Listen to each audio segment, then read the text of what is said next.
তো হেল্ল' ফ্ৰেণ্ডেছ, আজি মই বৰ বটলা টাইপকৈ ব্লগ এটা কৰিব লৈছোঁ। ব্লগ নহয়, কি হয় এইটো মই নাজানো নিজে, কিন্তু মই চেষ্টা কৰিছোঁ এনেকুৱা অদ্ভুত ধৰণৰ কিবা এটা কৰিব। তো আজি কৰিম বুক হাউল বুলি কয় বোধহয়, মই যিমান এইবিলাক ইউটিউবত ভিডিঅ' চিডিঅ' দেখি আছোঁ এইটো কিবা মানে হাউল বুলি কয়। হাউল মানে বা কি মই নাজানো, ইটছ লাইক আউল আই থিংক। তো বুক হাউল মানে এনেকুৱা যে যি শ্বপিং কৰিলোঁ বুকৰ, কিতাপৰ যি বজাৰ কৰিলোঁ সেইবিলাক দেখায় আৰু তাতে সেইবিলাকৰ চৌবাজি কৰে চিধা কথাত ক'ব গ'লে। তো মোৰো বিৰাট কিতাপক লৈ বিৰাট চৌবাজি কৰিব মন যায়, কাৰণ কিয় এই বস্তুটো মানে বিৰাট ভাল পাওঁ। বাকী কিবা গেজেট চেজেটৰ চৌবাজি কৰোঁ নকৰোঁ, কিতাপৰ চৌবাজি কৰি খুব ভাল পাওঁ, ব্ৰেক কৰি ভাল পাওঁ, মিছা কথা কৈ লাভ নাই। তো যিখন কিনিছোঁ সেইখন কিনা হৈছিল দিল্লীত এই কেইদিনমান আগতে, কিন্তু মোৰ ভিডিঅ' বনোৱা হোৱা নাছিল। তো আজি সেই কিতাপকেইখন আমি এক্সপ্ল'ৰ কৰিম। তো প্ৰথম এইকেইখন কিতাপ লৈছোঁ। তো প্ৰথম লওঁ এইখন চফি কা সংসাৰ। এইখন জাষ্টিন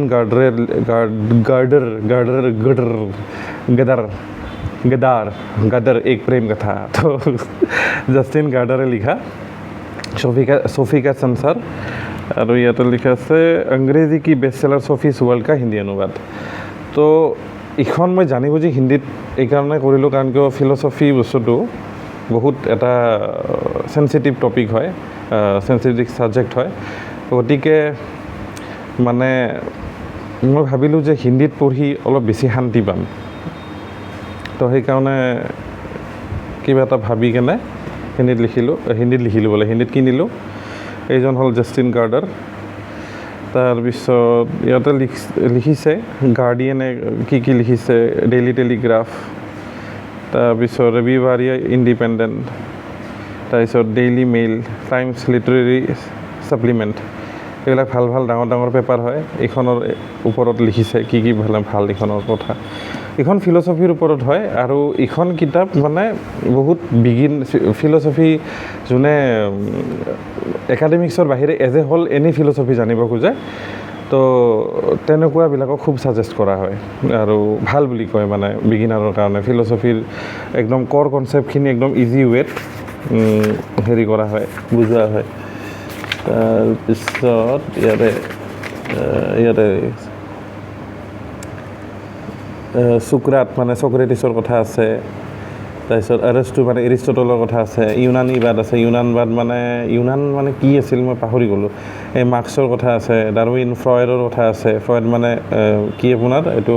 চাইক'লজিৰ যে হেৰি আছিলে, ফাদাৰ অফ চাইক'লজি বুলিও কয়, ছিগমণ্ড ফ্ৰয়ড। তো তেখেতৰ আছে ৰোমাণ্টিচিজমৰ ভিতৰত হেগেল বুলি এজন ডাঙৰ ফিলচফাৰ আছে, তেওঁৰ ওপৰত কিৰ্কিগাৰ্ডৰ ওপৰত আছে, স্পিনজাৰ ওপৰত আছে, ডেকাৰ্টৰ ওপৰত আছে। এজ এ হ'ল মানে গোটেইখিনিৰে এটা কম্পাইলেশ্যন আপুনি পাই যাব পাৰে, মানে গোটেই ডাঙৰ ফিলচফাৰখিনি মানে ইয়ৰ ষ্টাৰ্টিং পইণ্ট। তো এখন বঢ়িয়া কিতাপ এইখন লৈছোঁ। তাৰপিছত কি আছিল, হিন্দীৰ এইখন আছিল গুনাহন কা দেৱতা, ধৰমবীৰ ভাৰতী। এইখনৰ কথা মই বহুত শুনিছোঁ মানে যে বিৰাট ভাল হেনটেন। এইখন এখন নভেল হয়। এইজন হ'ল ধৰমবীৰ ভাৰতী, বাণী প্ৰকাশন গ্ৰুপ। বাণী প্ৰকাশন এইটো বাহিৰৰ, আমাৰ অসমৰ নহয় বাণী প্ৰকাশন। তো যিকি নহওক গুনাহন কা দেৱতা খুব শুনিছোঁ, সেইকাৰণে বহুতে ভাল বুলি কয়, মানে বহুতে ৰেকমেণ্ড কৰে, সেইকাৰণে ল'লোঁ। আদাৰৱাইজ মই নিজে পাৰ্চনেলি এইখনৰ কথা ইমান এটা গম নাপাওঁ, আৰু এখন মানে বিৰাট ক্লাছিক হয় আৰু হিন্দী সাহিত্যৰ, সেইকাৰণে এইখন লৈছোঁ গুনাহন কা দেৱতা। হিন্দীতে দুখনেই হয়। তাৰপিছত লৈছোঁ এইখন খুব ইচ্ছা আছিলে মোৰ, the palace of illusions, Chitra Banerjee দিবাকৰুণীয়ে লিখা দ্য পেলেচ অফ ইলিউজনছ। তো এইখন কিতাপ একচুৱেলি হেৰিৰ ওপৰত, আপোনাৰ কি নাম আছিলে, দ্ৰৌপদীৰ ওপৰত। দ্ৰৌপদীৰ পাৰ্চপেক্টিভত মহাভাৰতখন কেনেকুৱা। তো পেলেচ অফ ইলিউজনছ এইখনৰ নাম। আৰু পেলেচ অফ ইলিউজনছেদি চাগে এইটো বুজাইছে যে যিটো লাক্ষাগৃহ বুলি যিটো হেৰি আছিলে, এটা প্ৰাসাদ এটা আছিলে, মোৰ লাগে যে তেনেকুৱা কিবা এটা হ'ব। কিন্তু যিটো মই জানিছিলোঁ এইখনৰ কথা যে ইয়াতে অন্য নহয় দ্ৰৌপদীৰ পাৰ্চপেক্টিভত মহাভাৰতখন কি কাৰণ কি দ্ৰৌপদীয়ে বহুত এটা জিল্লাত সহিব লগা হৈছিলে ন মহাভাৰতত তো দ্ৰৌপদীৰ পাৰ্চপেক্টিভটোনো কি সেই বস্তুটো এইখন কিতাপত গম পোৱা যাব তাৰপিছত একেই চিত্ৰা বেনাৰ্জী দেৱাকাৰুণীয়ে লিখা এইখন হ'ল দ্য ফৰেষ্ট অফ এনচান্টমেণ্ট এইখন হ'ল চিতায়ন কনচেপ্টটো চাগে আপোনালোকে আজি ফাৰ্ষ্ট শুনিছে বা যদি জানেতো ভাল কথা চিতায়ন বস্তুটো হ'ল যেনে ৰামায়ণৰ কি ৰামায়ণৰ আখ্যান চিতায়ন হ'ল সীতাৰ আখ্যান মানে সীতাৰ মানে পইণ্ট অফ ভিউ ইয়াত দেখুওৱা হৈছে মানে ৰামায়ণখনত সীতাৰ পইণ্ট অফ ভিউ কি আছিল সীতাৰ চকুৰে সীতাৰ মানে পাৰ্চপেক্টিভ কি আছিলে গোটেই যি হৈছিলে আৰু সীতা মাতাৰো মানে ত্যাগ আছে আমি চবেই জানো তেখেতে হেৰি হ'ব লগা হৈছিলে কি বুলি কয় এইটো এই যে এটা ডাইলগ আছে নহয় মোৰ কি ফাট মেলা বসুমতী পাতালে লুকাওঁ টাইপ সেইটো ডাইলগটো আমাৰ হেৰিত মানে জমনিত ইউজ কৰে কিন্তু সেই যে মাটিৰ তলত যে সীতা গুচি গৈছিলে নিজৰ হেৰি মানে সতীত্ব হেৰি কৰিবৰ কাৰণে পৰীক্ষা দিবৰ কাৰণে এনেকুৱা টাইপ তো সেই পাতালত গুচি গৈছিলে সীতাই তো তেনেকুৱা ধৰণৰ সেইকাৰণে সীতাৰ পাৰ্চপেক্টিভটো জনাও খুব দৰকাৰী সেইকাৰণে এইখন কিতাপ লৈছোঁ চিতায়ন মই খুব শুনি থাকিছিলোঁ চিতায়ন তো অমিতাভ ঘোষেও ইয়াৰ ওপৰত ভাল কিবা কিবি লিখিছে তাৰপিছত আহিছোঁ মুৰাকামিৰ এইখন হ'ল নৰৱেজিয়ান উড এইখন এখন বিৰাট ফেমাছ নভেল হয় হাৰুকি মুৰাকামিৰ আৰু ইয়াত এইবিলাক কিবা কিবি লিখিছে নৰৱেজিয়ান উডৰ ওপৰত তাৰপিছত নৰৱেজিয়ান উডৰ হেৰিটো হ'ল টাবো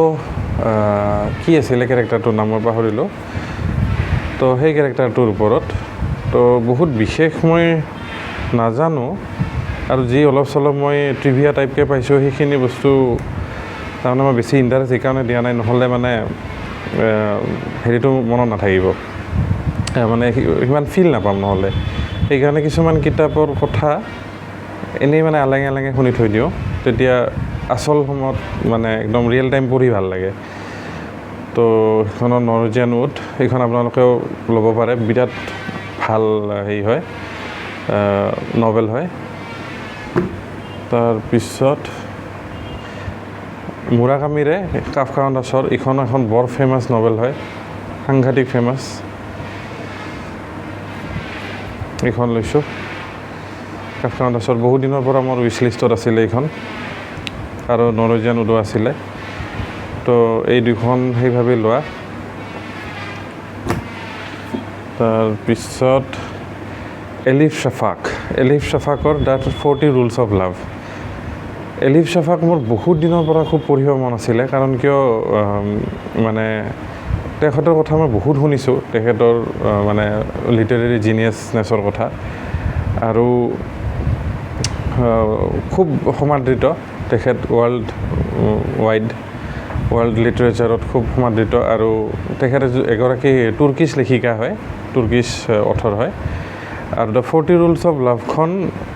এই নামটোত নাযাব মানে দ্য 40 Rules of Love ক'লে এনেকুৱা টাইপ লাগে ন সেই টিপিকেল কি বুলি কয় চেল্ফ হেল্প বুক টাইপ মানে কি বুলি কয়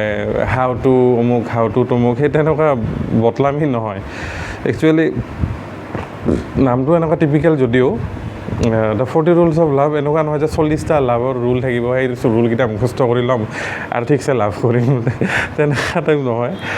এইখন কিতাপ হেৰিৰ ওপৰত আপোনাৰ ৰুমি এগৰাকী হেৰি আছিলে ফিলচফাৰ বুলি ক'ব পাৰি পয়েট বুলি ক'ব পাৰি তো তেখেতৰ জীৱনৰ ওপৰত মানে তেনেকুৱা বুলি আপুনি ভাবিব পাৰে তো ৰুমিৰ লাইফৰ ওপৰত ক'বলৈ ৰুমিৰ কিছুমান জীৱনৰ নাজানা কথা টাইপ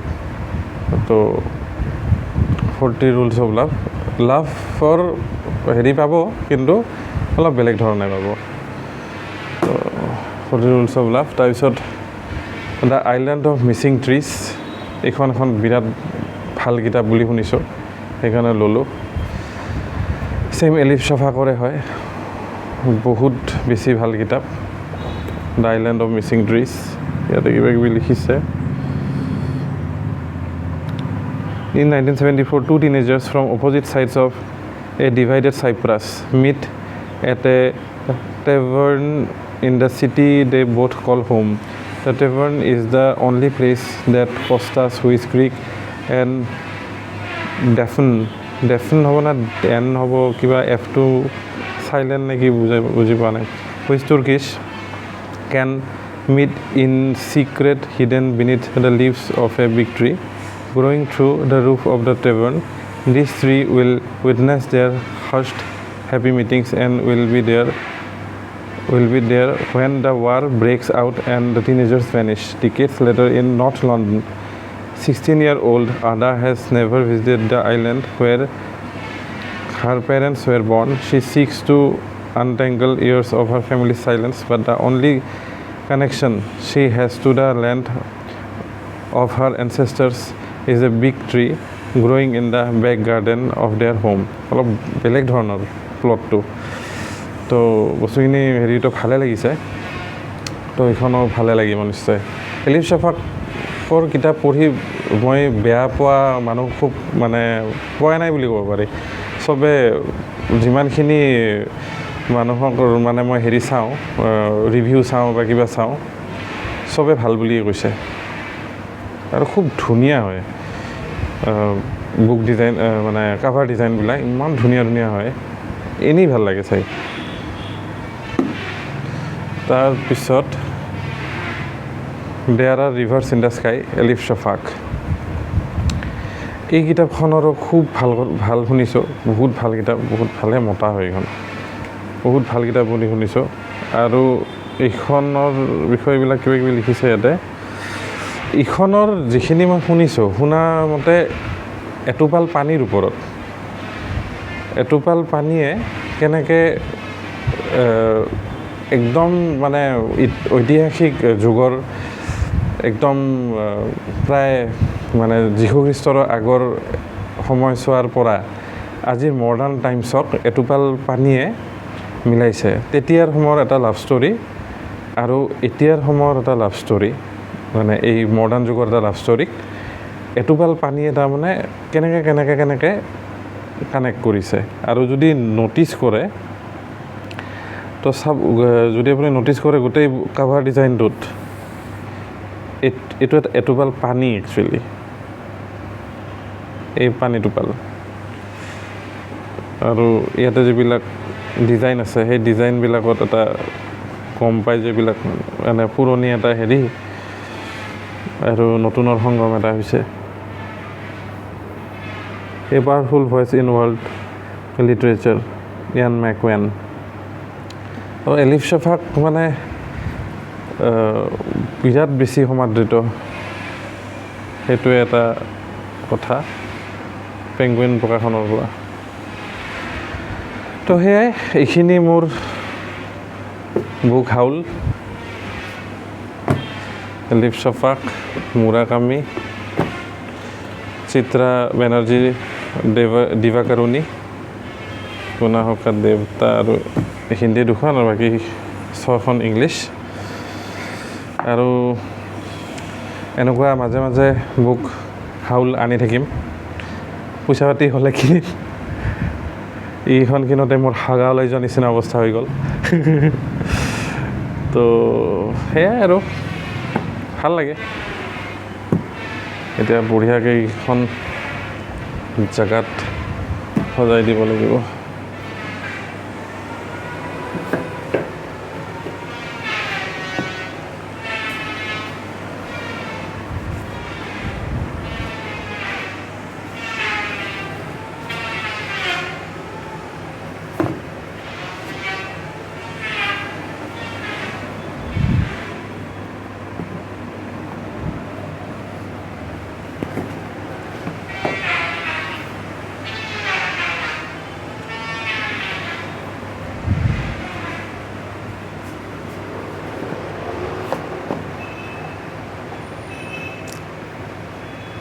ভাল লগা হৈছে দেখিব নাইচ ৱাও তো সেয়াই আজিলৈ ইমানে আৰু অতি শীঘ্ৰে লগ পাম and thank you so much for watching this video signing off bye bye